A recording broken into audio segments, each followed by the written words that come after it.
بسم الله الرحمن الرحيم. انا حسين مكشتك. هتكلم معاك النهارده عن ازاي تسحب ارباحك من موقع جيت يو ار ال. الموقع دوت سببه شرحته عن اختصار روابط. تقدر من خلال انك تختصر روابط وتبدا تربح منه. في البدايه ديت واجهه الموقع هنا لما يقول لك لينك هتاخد اي رابط وتبدا تختصره عشان تبدا تربح منه. مثلا هنكتب اي رابط www. ايوه اي حاجه وتدوس دوت كوم. بعد كده تبدا تعمل له شير. المميز الموقع ده سيبك من اتكلمت انه بيختصر لك كذا رابط، يعني ممكن تختصره مره تانية ولكن مش هيختصر الرابط عشان الرابط ده مش حقيقي. بالتالي مثلا لو انت خدت رابط اليوتيوب كده اهو وبدات تعمل له هنا كده وعملت له شير، هيبدا يديك اختصارات للرابط ويديك ثلاث روابط، يعني ممكن تاخده تاني وتختصره تاني. ديت الميزه الحلوه في الموضوع. مش موضوعنا تشوف الفيديو، تقدر تشوف الفيديو ده وتشوف تفاصيل الموقع دوت. بالتالي النهارده عايزين تسحب ارباحك من الموقع دوت. البدايه كل واجهه الموقع دوت ارباح الشهر الجديد، لان الشهر الجديد لسه النهارده وانا ما اشتغلتش خالص.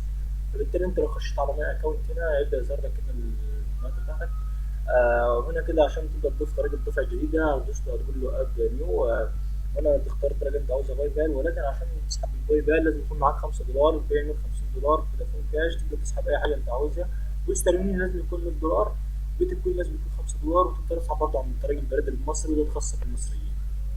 بالتالي مثلا انت تختار الطريقه اللي انت عاوزها، ولكن مثلا باي بال للشرح وتدوس تقول له اوكي. يعني تقدر تكتب الاسم اللي موجود في الباي بال، تكتب رقم التليفون بتاعك، تقدر تكتب الايميل بتاع الباي بال بتاعك. بالنسبه برضك للبريد المصريين هتدوس كده على ادي تاني، هتبدا تدوس هنا مثلا على البريد المصري وتبدا تديله اوكي. بالتالي هتكتب الاسم بتاعك زي ما مكتوب في البطاقه، بتكتب الرقم التليفوني بتاعك والاي دي تكتب رقم البطاقه من الشمال. وهنا تكتب كده رقم البريد.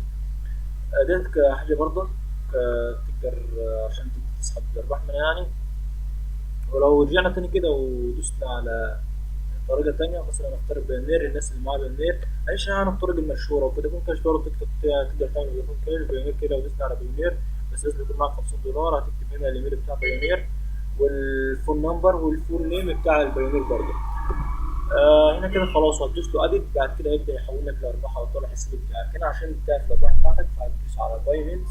بعد ما تدوس على بايمنتس هيقول لك الارباح بتاعت الشهر اللي فاتت اهيت، ويقول لك هنا ابديت يعني لسه ما اتحولتش. فانا ما اشتغلتش على يوم واحد، يعني اساسا ما اشتغلتش على يوم واحد في اخر الشهر يعني. فديت يعني الاحصائيه ديت. بعد كده لو سحبت الارباح ديت يبدا يغير لك ديت ويقول لك تم السحب بالانجليزي او بالعربي، يعني لو انت مغير لغه الموقع. كده تقدر انك تسحب الارباح من الموقع. ده كان شرح بسيط بس للناس اللي سالت ازاي نسحب الارباح من الموقع، فدي الطريقه. وهسيب لك برضك الرابط بتاعي عشان تبدا تسجل في الموقع لو انت لسه واحد جديد برضه تبدا تسجل في الموقع عشان تربح من الموقع دوت. الموقع دوت مميز عن الموقع في صيغه الروابط التانيه وبدعم العرب كتير في الروابط وفي الارباح. بس هو ده كان موضوع النهارده. ما تنساش تشترك في القناه، بالله انك تتابع صفحتنا على الفيسبوك. والسلام عليكم ورحمه الله.